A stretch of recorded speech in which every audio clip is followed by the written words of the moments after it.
Your heart beats 70 times a minute, 100,000 times a day, but each day 2,500 hearts stop. Now, 3 new game changers are keeping more hearts beating strong. To me, each time this is done, it's like a miracle. Even doctors are in awe that heart valves can now be replaced without open heart surgery. Within an hour in the cath lab, they've gone from having a senescent 85-year-old valve to a valve that's brand new. Retired meat cutter Will Neighbors avoided going under the knife himself after he was diagnosed with aortic valve stenosis. His heart valve was calcified, hardening, and failing. I just couldn't do anything. I couldn't much more than walk across the floor.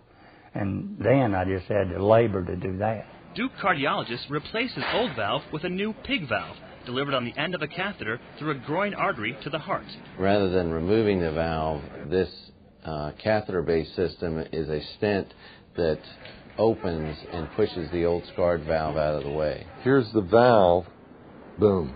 The balloon goes up and the valve is placed. Studies show 50% of patients who used drugs to help their stenosis died within a year.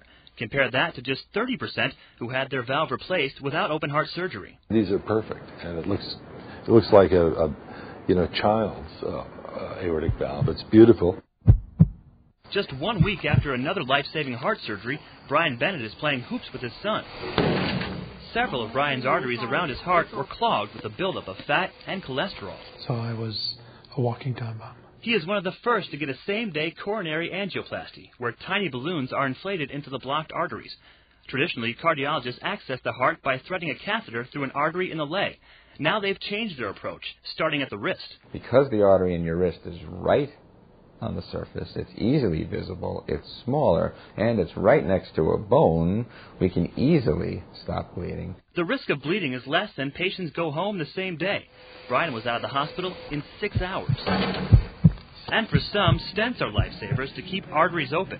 Now a new stent could do the job, then dissolve away. The vessel needs to be supported for 3 or 4 months. After that, it heals to the point where it's no longer at risk of collapse. On traditional stents, there's a high risk of blood clots forming on the stent, setting off a heart attack. At just 41 years old, Willie Hampton knows the danger. I started to feel a real heaviness in my chest, like somebody was actually sitting on my chest. That heaviness ended in stroke.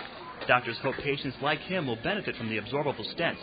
They provide support to blood vessels, release anti-scarring medication, and then disappear. The goal eventually is to make this sort of stent the gold standard. Keeping hearts beating better and longer. I'm Andrew McIntosh reporting.